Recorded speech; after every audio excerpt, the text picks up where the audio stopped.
Hello student, कैसे हैं आप सब। आज आपको मैं पढ़ाऊंगा त्रिकोणमिति। त्रिकोणमिति का एकदम ये स्टार्टिंग पॉइंट है। बहुत लोग त्रिकोणमिति पूरा पढ़ लेते हैं लेकिन उनको बेसिक के बारे में कुछ पता नहीं होता है। यहाँ तक उनको परिभाषा नहीं पता होती है। तो मैं आपको बेसिक से लेके एंड पॉइंट तक बताऊंगा त्रिकोणमिति के बारे में। आपको फुल डिटेल मिलेगी इस वीडियो में। तो वीडियो को पूरा देखिएगा, वीडियो को स्किप मत करिएगा और त्रिकोणमिति जानिए कि होता क्या है। तो वीडियो स्टार्ट करते हैं। देखिए त्रिकोणमिति क्या होता है। त्रिकोणमिति दो शब्दों से मिलकर बना होता है, त्रिकोण धनमिति, जिसमें त्रिकोण का मतलब होता है तीन कोण और मिति का मतलब होता है माप। अब तीन कोण किस में होता है? तीन कोण किसी त्रिभुज में होता है, ठीक है। तो हमने किसी त्रिभुज को ले लिया, ठीक। मान लिया कोई त्रिभुज हो गया, ठीक। इसमें क्या है? एक कोण, दो कोण, तीन कोण, ठीक है। और माप किसकी माप? भुजा की माप। ये तीन है, तीन भुजाओं की माप। तो इसको क्या बोलते हैं? त्रिकोणमिति, ठीक है। अब आप जानेंगे कि कोण किसे कहते हैं। ये कोण है। अब मैं आपको बताऊंगा कोण किसे कहते हैं, ठीक है। देखिए, जब दो रेखाएं आपस में क्रॉस करती हैं तो उनके बीच जो दूरी होती है, ये वाली कोणीय दूरी होती है, उसे कोण कहते हैं। अर्थात मतलब ये कि किसी रेखा के घुमाव को, ये रेखा ये ऐसे है, इसके घुमाव को ये घूम के यहाँ पर आ गई, इसको हम कोण कहते हैं, ठीक है। यहाँ पे आप डेफिनेशन देख सकते हैं, किसी सरल रेखा के अपने प्रारंभिक स्थिति से किसी और स्थिति में जाने। मतलब कोई सरल रेखा ले ली, ठीक है। सरल रेखा ले लिया, मानना हमने ओ एक्स ले लिया, ठीक। अब ये इसका फिक्स पॉइंट रहेगा, ठीक है। ये मूवेबल पॉइंट रहेगा, मतलब कि ये जा सकता है, इधर उधर हो सकता है, लेकिन ये फिक्स रहेगा। अब इसको हम ले जाते हैं किसी और पॉइंट पे, इसको ऐसे ले जाते हैं, ठीक है। इस एंगल पे ले गया, मतलब यहाँ तक ले गया, ठीक है। तो ये हमने ओ ए लिख दिया, ठीक। अब इसके बीच जो घुमाव जितना उत्पन्न होगा उसे हम कोण कहते हैं, ठीक है। यही कोण की परिभाषा हो जाती है। अब देखिए, कोण दो प्रकार का होता है। कोण एक ऋणात्मक होता है और एक धनात्मक होता है। देखिए, जो क्लॉकवाइज एंगल होता है, अब देखिए क्लॉकवाइज किसे कहते हैं। आप घड़ी ले लीजिए, ठीक है। क्लॉकवाइज बहुत लोग क्लॉकवाइज में कन्फ्यूज हो जाते हैं। आप घड़ी ले लीजिए, ठीक है। माना ये घड़ी है, ठीक है। ये घड़ी हम ले लेते हैं। घड़ी कैसे चलती है? ऐसे चलती है, ठीक है। तो ये क्लॉकवाइज होती है। तो इस टाइप का जो एंगल होगा, इस टाइप का मतलब इधर होगा, जो ऐसे एंगल हम मेज़र करेंगे। ये नहीं कि ये ऊपर ऊपर जैसे मतलब नहीं है, मेजरमेंट से मतलब है। हम इसको ऐसे नापेंगे। तो देखिए, ये जो एंगल हम जहाँ से मेज़र करेंगे, यहाँ से हम मेज़र किए यहाँ तक, ठीक है। तो इसको हम, ये क्या है? ये एंटी क्लॉकवाइज है। तो ये एंटी क्लॉकवाइज जो होगा वो पॉजिटिव होगा। अगर उसी एंगल को हम यहाँ से मेजर करते हैं उल्टा एंटी क्लॉकवाइज, तो वो निगेटिव होगा। तो एंटी क्लॉकवाइज जो होता है वो निगेटिव होता है। जो एंटी क्लॉकवाइज, ये एंटी क्लॉकवाइज जो होता है, एंटी क्लॉकवाइज कैसे होता है? ऐसे होता है। ये क्या है? क्लॉकवाइज है। देखिए, जो वामावर्त होता है, जो एंटी क्लॉकवाइज होता है, उसको हम वामावर्त भी कहते हैं। वामावर्त मतलब, देखिए पहले दक्षिणावर्त समझिए, उसके बाद वामावर्त में समझा दूंगा आपको। दक्षिणावर्त का मतलब ये होता है, जैसे आप यहाँ पे खड़े हैं, ठीक है। बहुत लोग इसका मतलब नहीं समझते हैं, बस जानते हैं कि हाँ दक्षिणावर्त ये होता है। यहाँ पे खड़े हैं, ठीक है।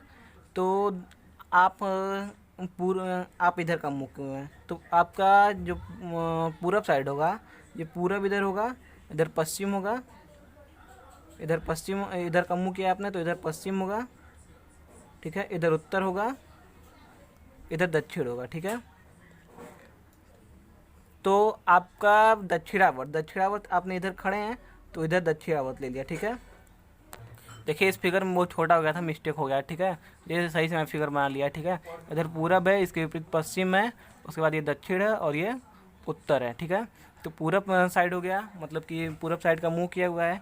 इस दक्षिणावर्त का मतलब ये होता है कि दक्षिण साइड, यहाँ पूरब है, इधर दक्षिण, मतलब इस साइड, इस तरह घूमना है दक्षिणावर्त, ठीक है। ये कॉन्सेप्ट है, ये कॉन्सेप्ट समझिए आप लोग। दक्षिणावर्त का मतलब पूरब से दक्षिण की ओर। तो ये पूरब से दक्षिण की ओर ऐसे जा रहा है, तो ये ऐसे जा रहा है, मतलब एंटी क्लॉकवाइज, ठीक है। अब घड़ी ऐसे घूमती है तो घड़ी देख ली ऐसे घूमती है। तो जो क्लॉकवाइज होता है वो, देखिए यहाँ मिस्टेक हो गया था, ये प्लस माइनस का। तो देखिए क्या करना है कि ये जो दक्षिणावर्त होता है, घड़ी का मतलब कि घड़ी के साइड में क्लॉकवाइज, घड़ी की दिशा में, तो उसको हम निगेटिव लेते हैं, ठीक है। और जो वामावर्त चलता है और इसका विपरीत वामावर्त होता है, ठीक है। तो जो इसका विपरीत होता है वामावर्त, मतलब कि बाएं हाथ की तरफ। इधर का मुख है तो दाहिना ये होगा, बायां होगा तो वामावर्त इधर का। तो ऐसे बना लेंगे। तो ये एंटी क्लॉकवाइज, ठीक है। इसको ऐसे बना लिया, ठीक है। इसको ऐसे बनाया, ऐसे जाएगा ये, तो ये ऐसे हो जाएगा, तो ये ऐसे हो जाएगा, ठीक है। समझा आपने?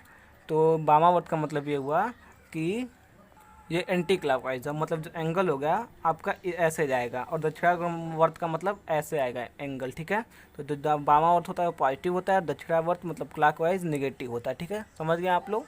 देखिए, जो कोणों को मापने का राशि है, मतलब जो कोणों को मापते हैं जिसमें, उसको हम अंश में मापते हैं। जो कोण का मात्रक होता है वो अंश होता है। इसको याद रखिएगा आप लोग हमेशा, एक कॉम्पिटिटिव एग्जाम में पूछता है, तो आप लोग हमेशा इसको याद रखिएगा। अब हम देखेंगे कोणों को मापने की पद्धतियाँ कितनी होती है। कोणों को मापने की 3 पद्धतियाँ होती हैं, षष्टिक पद्धति, सटीक पद्धति और वित्तीय पद्धति, ठीक है।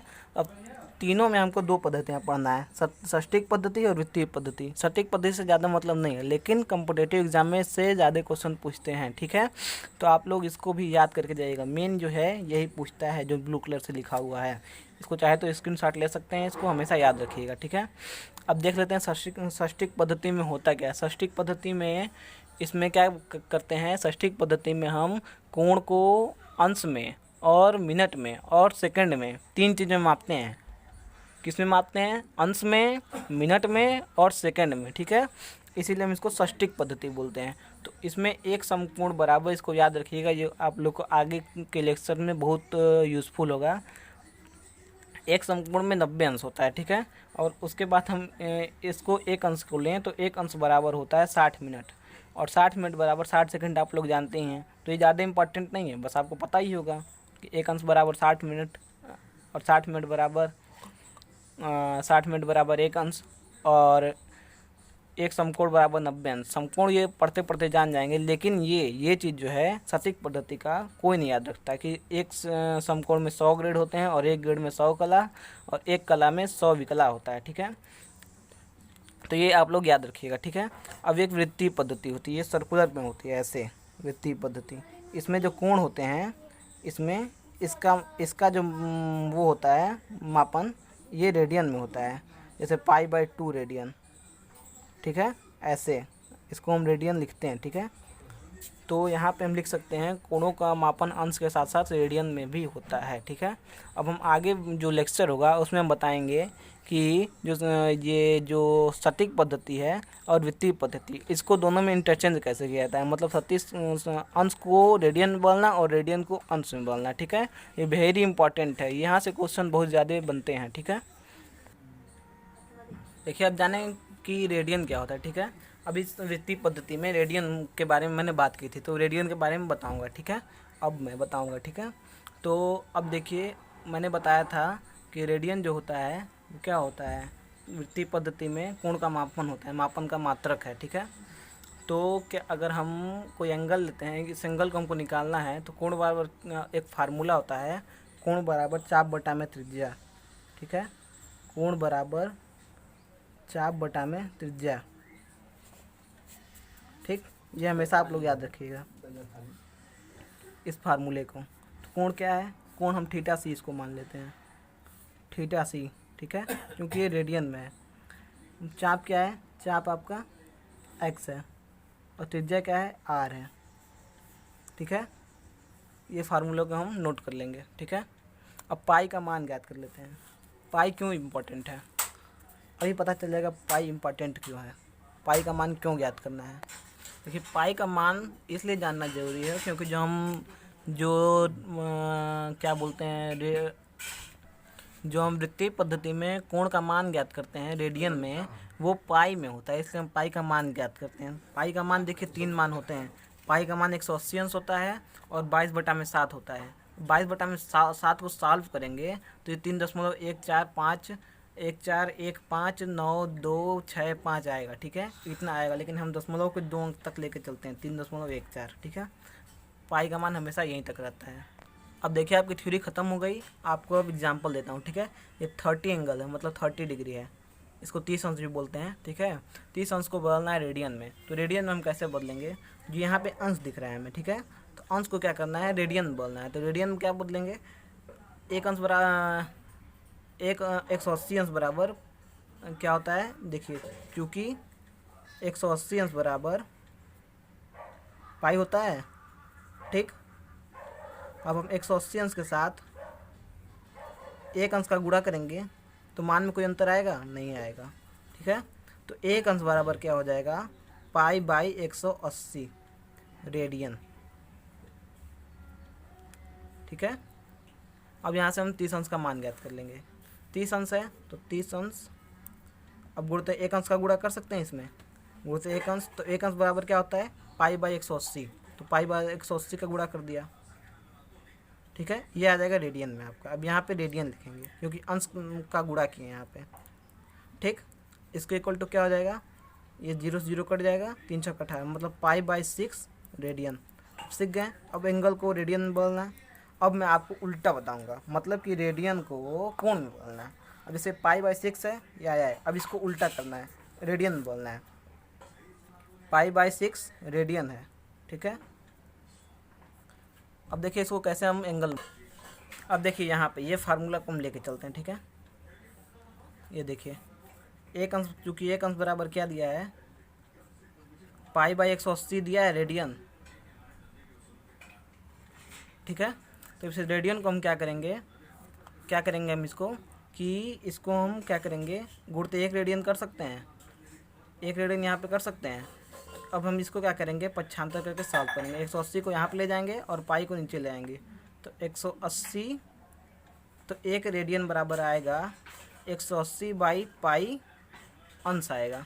इसका वैल्यू कितना होगा, अंश में होगा, ठीक है। तो हम उसी तरह पाई बाई 6 इंटू एक रेडियन हम लिख सकते हैं यहाँ पे। तो हम क्या करेंगे, पाई बाई 6, एक रेडियन का मान कितना है, रेडियन को हम क्या बोलते हैं, मतलब सी से डिनोट कर लेते हैं, ठीक है। गुणते एक रेडियन का मान कितना है, 180 बाई पाई, ठीक है। पाई से पाई कट गया, ये कितना आ गया, 30 अंश। यही हमारा आंसर हो गया, ठीक है। ऐसा ही आएगा, ठीक है। अब आप लोग सॉल्व कर लेंगे। अगर वीडियो समझ में आ गया हो तो लाइक कर दीजिए, अपने दोस्तों के साथ शेयर कर दीजिए और हमारे चैनल को सब्सक्राइब कर दीजिए ऐसे ही वीडियो पाने के लिए, ठीक है। धन्यवाद।